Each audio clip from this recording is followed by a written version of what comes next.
Freedom cannot be given. It is our right at birth. But there are moments in time when it must be taken.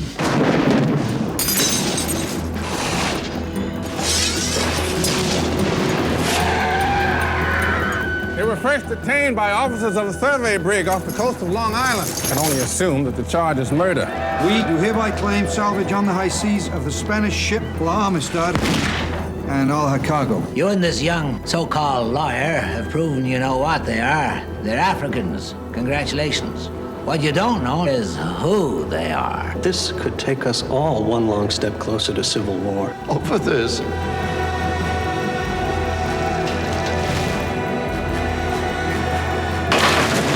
Our president has appealed the decision to our Supreme Court. If I said it, I shouldn't have. That's what you said. If I said it, I shouldn't I can't have. translate that. What I meant to say is, what I meant to say... Not in the way you mean it. Good, let's shoot. Amistad, a true story directed by Steven Spielberg in his first film for DreamWorks SKG.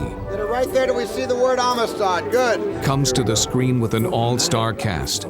Matthew McConaughey, Morgan Freeman, Academy Award winner Sir Anthony Hopkins, and introducing Jaimin Hansu as Joseph Sinkay, the leader of a group of free Africans illegally taken as slaves who revolted aboard the Spanish slave ship La Amistad in 1839. I do hereby call upon this court to immediately surrender these goods! The Amistad Africans' eventual capture in American waters, 2-year imprisonment and trials, led to a showdown in the Supreme Court. And action. Between incumbent President Martin Van Buren and ex-President John Quincy Adams. I have a modest suggestion. In what became known as the Trial of the Presidents. In the balance rested the future of the American system of justice, the institution of slavery, and the basic right of all mankind, freedom. I've heard about the Amistad before, and I know the story. I've heard the story from several people, but only Debbie was able to convince me that I was the right person for the job. Is this where you were born?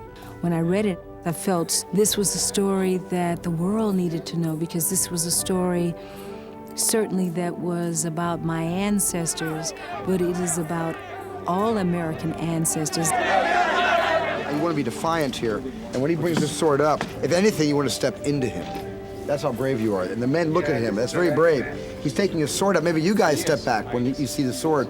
He doesn't budge. When I saw Schindler's List, I thought that there was a man that would understand the story, that would help me get this done. And he did.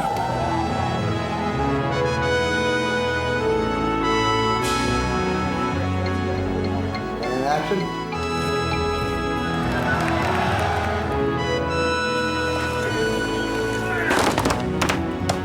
Our land is this side of the line, your land is that side of the line. I just love history, and I finally had a time at this point in my career to be able to tell a couple stories that are historically solid. Action! And about events that actually happened that people need to know about. I call upon our distinguished colleague from Massachusetts. If you tell a historical story in the movies, you have an obligation to tell it as right as possible. A story like this is based on fact. And it is a story that is so important to the American fabric, and so many people never heard of. What's nice about this angle, when you go up high, you see they go from the sea to America. There's landfall really right there where you see the whole village. That's why that's pretty important. We pray to our Father for all thou hast given. We've got 300 people to turn into wharf rats, merchants, prostitutes, sailors, pirates, everything. No, we've got it set up so you guys are all in a group together. Stay on the sidewalk for this particular one, okay? Because I see more of the sidewalk than this.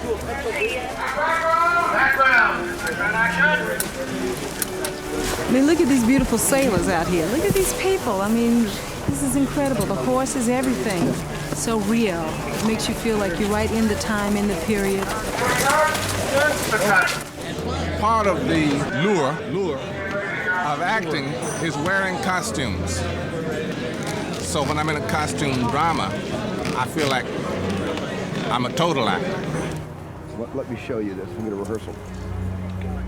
Well, we've chosen all these historic locations out of context, out of period, and out of state. Washington in the early 19th century is completely different than it is today. So that immediately eliminated Washington, D.C. as an actual historic period location. We had to go around the Northeast and New England to find what would most resemble Washington, D.C. in 1839. Have you seen the house that resembles this? No. Come here. You're going to love this. Isn't that great? In the theatre, you've got to make-believe. You know, in the living theatre, you have to make-believe all the time, which is one thing. But on the film, you get to work in the real locations. You get to, you don't have to pretend, here we are. You let this do the acting for you. In the back, we have shadows on that wall. Yes, back we have there. some shadows there. You gotta get some more on that wall for this shot.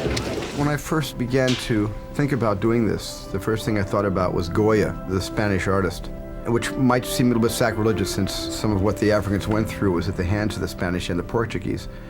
But I thought Goya had a look where things were darker and more brooding. So Janusz Kaminski and I, the cinematographer, studied Goya a lot, and that was a tremendous inspiration. The basic sensibility was that this is not a movie about artificial staginess. It's about reality, and there's always something right outside the window that relates to what's going on with these people. And background, please. Everything you do that alters your personal appearance is another layer added to character. Which is why I tend to go for hats. It gets me in the character. But I have a different hat on today, and first time I've worn this for a long time. And now I'm in the character. You notice with this hat, I'm not really yelling and screaming and making everybody go faster. This will be the last day I wear this hat of this movie. Okay, Geddy and Mead are fine. Saunders is fine. Tappan is fine. We didn't see Morgan at all. No, I'd like to move Morgan, please. Steven Spielberg. What a director. I mean, I'm spoiled and I don't know work anywhere else. Let me go on the other side of you. And just put this change together once. Just this group. He's in it up to his very eyebrows. As good as he is, as much as he knows, as sure as he is of what he's doing, what he wants, he's wide open to suggestion. Gives you so many little gems. I mean, he sees everything. There's a 10-minute zone that he goes into right when he shows up to set, and he's sitting there looking around. He goes, what are we shooting? He goes, I'm not sure what this shot's gonna be. And he's looking around. He starts looking down there on the ground. He starts thinking. He's walking around. He's lining things up and looking through his viewfinder. And all of a sudden, he takes off. I figured it out. Nice depth in this direction. It's good depth this way. Are we ready to shoot this? No, but we were almost ready. Almost ready. What about that? Okay, that would be good if I didn't see your hands come in. That'd be great. That's very lovely. Okay. I'll tell you what, I'll throw it and you walk in. Man, just lean in a bit more so I can see your face, but just lean your body in more to the table. Have you seen this before? That's great. That's really good. Okay, that's it. That's a shot. Diamond. It's good work. That was good work. Is it okay if I talk you through some of this? Because I get these moments that I can use that are very good. It's good. I'm just worried about you. I'm happy. I know what I'm using in the editing room. So. A little bit of a rehearsal, please, again. Here we go. Quiet, please. I will call into the past and beg my ancestors to come and help me, for at this moment I am the whole reason they have existed at all. This is a story that's been around for a long time. It's about mankind. The film is about the power of the human spirit and courage and freedom. Story is important to tell because without no history, there is no life. What I said to you before the judgment is almost how it works here. Almost. This is when we're in our finest hour. This is when we really are doing the best kind of work. This is the most important case ever come before this court. Because what it in fact concerns is the very nature of man.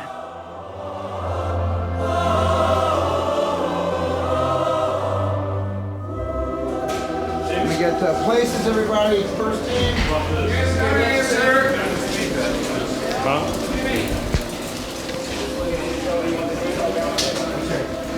from here.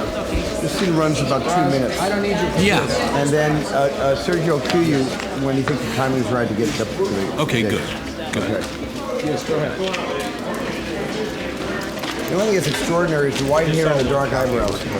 Yeah. I think that's really interesting. It's good. Yeah, it really is. When Saving Private Ryan came along, we got the first of several projects that included World War II veterans and Stephen Ambrose, the writer of Citizen Soldiers, upon which Ryan's screenplay drew inspiration. And when he said he didn't want the usual behind the scenes, we instead did a documentary on his early war films as a kid, and mixed that with the telling by vets of their experiences from D-Day on. Destroy Hitler's empire, smash it by air, break it wide open, then invade by sea. That was the directive. D-Day was the pivot point of the 20th century. It was the day on which it was decided whether this world was going to be Nazi or was going to be democratic. The night before D-Day probably was the most exciting night in our history. Those planes started to take off about 9 to 10 o'clock at night. They were coming over us at about 500 feet. And then one of those planes was my brother, who was a young lieutenant in the 101st Airborne. And needless to say, I had a long prayer not only for him, but for the thousands of those guys who were within a half hour of being in combat. I was getting scared. I was frightened to death. It was very quiet on the plane, and the first thing I pulled out was my rosary, and I kept saying these rosaries one right after another. And someone next to me asked if he could borrow my rosary. And I said, no, I'm busy using it. I prayed all the way across until we hit the coastline. I used to tell people that one of the greatest lies on earth was when the jump master would say, "Are you ready?" And everybody said, yes. If you don't know what fear is, you'll be introduced to it rather quickly as you go out the door. What I was thinking on the way down, I can't remember thinking of anything other than just this terrible fear. I don't think I was ever more afraid of anything in my life than at that moment. The sizes of the forces involved were gargantuan. This was the biggest amphibious operation in all human history. Guys were thinking that this is going to be pretty easy. Maybe the Air Forces killed all those Germans with the pre-bombardment. Actually, they hadn't hit anything. Most of the young men that landed on Utah and Omaha Beach had never landed on a beach before. This was their first time they'd ever fought in a war. When those ramps went down on those Higgins boats with that very first wave, and those Germans who had been waiting and had been watching and they were holding their fire, thousands and thousands of them, rifles, machine guns, mortars, big cannon. First of all, it was chaos. That's the only word that you can use to describe what the hell was going on. Why are we doing this? I said to myself, why am I doing this? You dig a hole and try to get below the firing squad and all that. And the closer you get to the ground, the longer you're going to live. That was my motto anyhow. This one was special in that my dad served in the Pacific like Stephen's dad did. When he told war stories, you know, he wasn't trying to dissuade me from being interested in war. He didn't tell me horror stories about the war. He told me stories that made me want to know more about it. He listened, and I think he absorbed it and sort of internalized it and put it into a system because it comes out in the movies later about how he feels. I was about 13, 14 years old, and I made a couple of war films. They were like little mini Hollywood films, filled with glory and storming the outpost and taking the hill. And, you know, it was all that macho gung-ho stuff that World War II movies kind of delivered to us. They'd take a bunch of kids and they dye shirts dark and light so they could be the Nazis and the Americans, and they played desert warfare out in the desert in Phoenix. Fighter Squadron was a movie I made around the same age I made Escape to Nowhere. It was in black and white. It was my first time I ever made a black and white movie, actually, and because I kind of had seen all the documentaries of World War II, and they were all in black and white in those days. And went out to the Sky Harbor Airport in Phoenix, and they had a whole bunch of old World War II airplanes in mothballs. My dad got permission to let us sit in the cockpit of a couple of these airplanes. My dad actually did all my costumes for me because I used the actual, outfit that he brought back from Burma to make these movies with. So if I had 9 kids flying these airplanes, I actually only had one airplane. I only had one leather helmet with one set of goggles. They just kept trading them off. And in those days, when 8mm was all the rage, camera shops also sold documentaries from World War II. So I just intercut a 14-year-old kid in my dad's leather hat flying this airplane with actual gun camera footage from these documentaries you could buy at any camera store. Steve would get up with a camera, and he'd have another kid in the cockpit, and when he wanted to show the plane banking, he would take the camera and just turn it like that, and then straighten it back up again. When you saw it on the screen, it looked like the plane went down like that, Sort of between reality and fantasy spliced this World War II Air Force story together.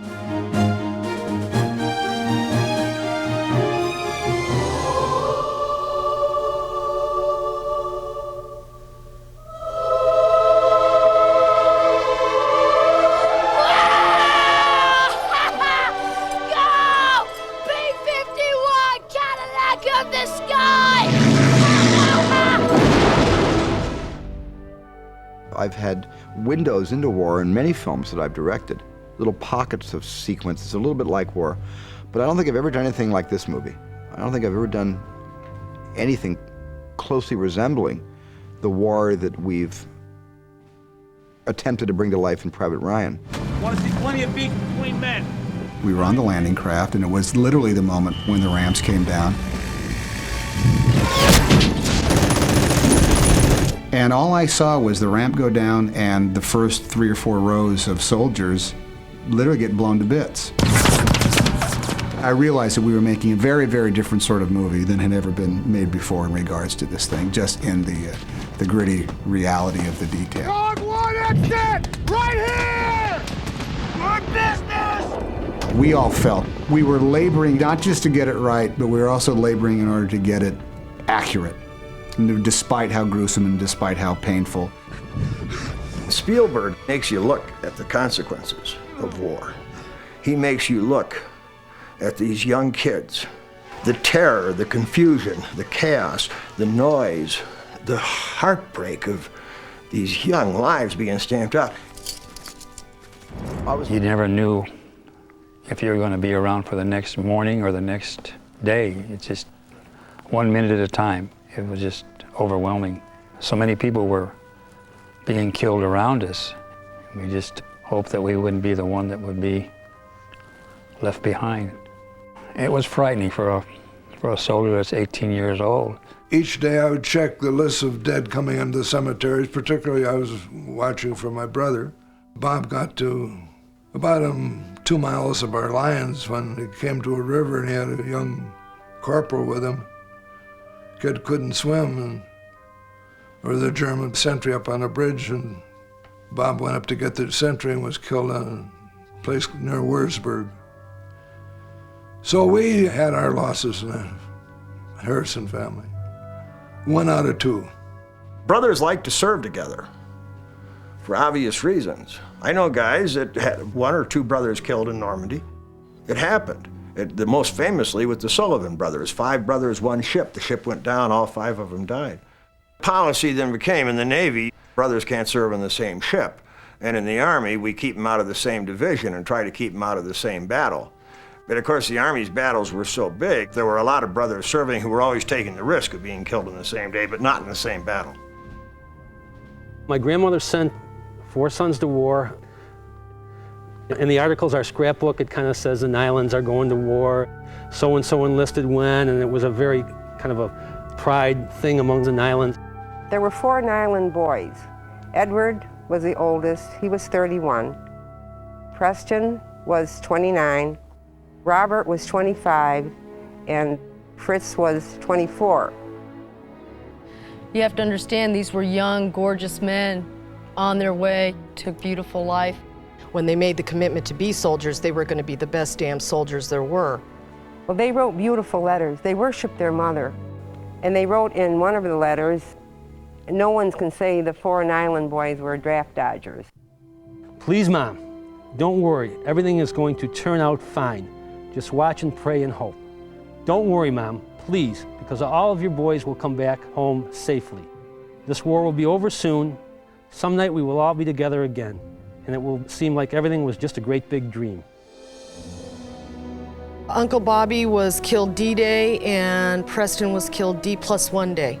My father Fritz was shot down behind enemy lines, and then May 20th, my Uncle Eddie was shot down in Burma and missing in action and presumed dead. So within this very tight time frame, my grandparents thought they had lost every son in the war. And when they realized Fritz was alive, they went looking for him to bring him back. Fritz was then brought out and sent home because he was the only known survivor of the family. It was 18 months before my Uncle Eddie escaped from a Japanese prison camp and they realized he was alive.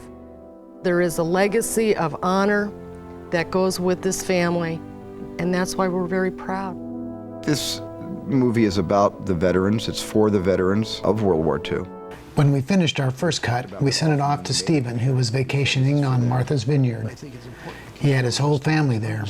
I think Tom Hanks was there. It was the 4th of July when they saw it for the first time. I can only imagine what the scene must have been like. Emotional, I imagine. As with Amistad, nobody in the chain of command at DreamWorks would comment on or make changes to the piece before he saw it. And like Amistad, he made only 2 or 3 small tweaks, and we were done. You know, they deserve applause, in all honesty. They deserve medals, and they deserve honors, and they deserve parades, but they also deserve our thanks for the sacrifices they made when they were very young men.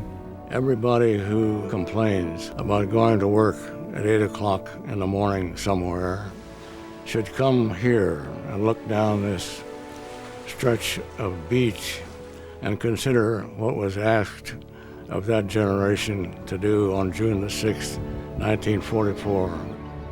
Someday we might look back on this and decide that Saving Private Ryan was the one decent thing we were able to pull out of this whole god-awful mess.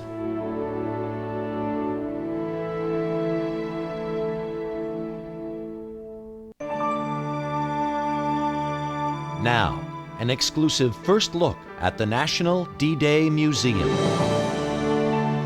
When the war started, I was convinced that the world would never be the same again. I couldn't comprehend what an armada they had put together for this event. Everybody worked as a team, you know. Of course I felt like I was helping. I was just proud as could be. There were literally millions of people who made it all possible. What we've tried to do with this museum is link the generation of the past to the generation of the future. Why is it important to remember these people, to remember what happened? Because freedom does not come for free. We need our children and our grandchildren and their children and their grandchildren to be aware of the sacrifices that were made so that they can live in a democracy that is free. Hello, I'm Harry Smith. Welcome to the D-Day Museum. This is the first national museum in America devoted to all the armed forces and amphibious invasions of World War II. Much of the focus here is on the men who fought the war, but just as significant is the museum's celebration of the teamwork, optimism, and courage of an entire nation. Stephen Ambrose is an historian and author whose books have taken us up the Missouri River with Meriwether Lewis and onto the beaches of Normandy with citizen soldiers. This museum is his idea. It's taken 20 years to go from concept to concrete. When did D-Day first capture your imagination and your soul? I was 28 years old. I was a Civil War historian. I had done a book on Henry Halleck, who was Lincoln's chief of staff, and I got a call from Dwight Eisenhower at his office in Gettysburg, former president, 1964.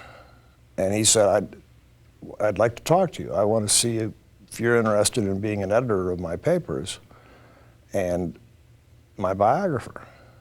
And I picked myself up off the floor and I said, yes, sir, I'm on the next plane up to Philadelphia. And that got me out of the Civil War and into World War II, and obviously with Eisenhower, The greatest event of his life, even including 8 years in the presidency, came in the morning of June 5, 1944, when he said, after hearing the weather report and hearing his subordinates had voted 7-7, one part wanted, let's delay.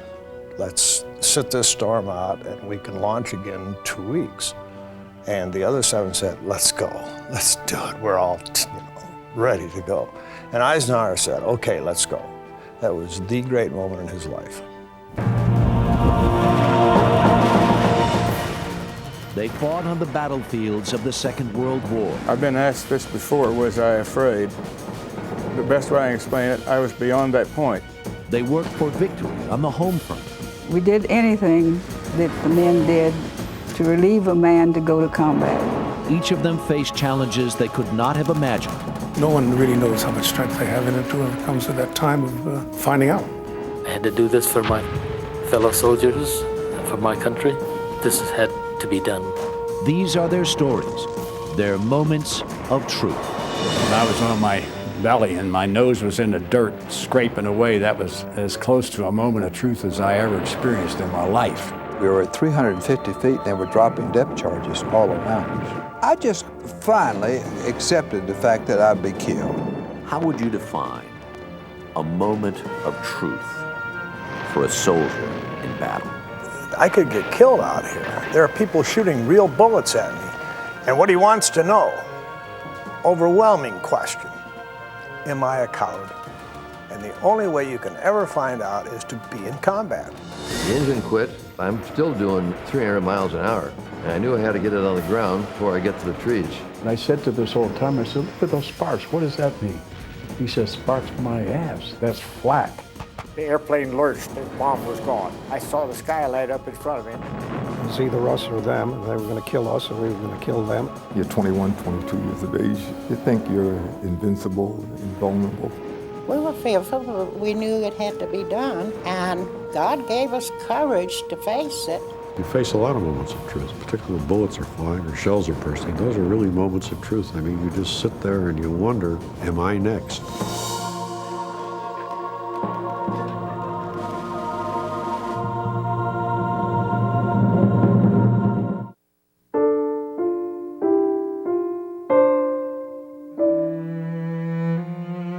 There are millions of people who died, murdered systematically, deliberately. Their voices are silent.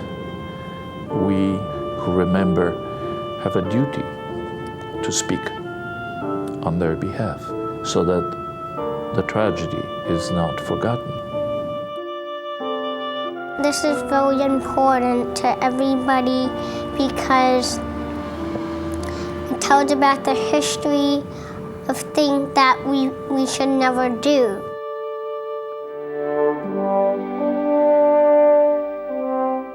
United States Holocaust Memorial Museum. In my wildest dreams, I did not believe the success will come in such a bountiful and powerful measure that it came. Nothing is normal in this museum. Nothing is straight in this museum. The stairway starts up wider and it keeps getting narrower and narrower. Every point you turn, you see symbolism. Symbolism reflecting the story, the saga, the historic narrative of it. And it has been done with a great deal of sensitivity and an enormous touch of genius. We work with thousands of teachers a year. We concentrate very heavily in motivating the teachers and the children to implement a course of study of the Holocaust. We assist them with educational material, with programs, with tapes, with books, because we believe that the teaching is more important than anything else. If you just know what happened, that's only half the battle. You've got to care enough about it so that you can understand it and change the world and the society you're living in today. I would say, of all the courses I've taught, this is the most profound.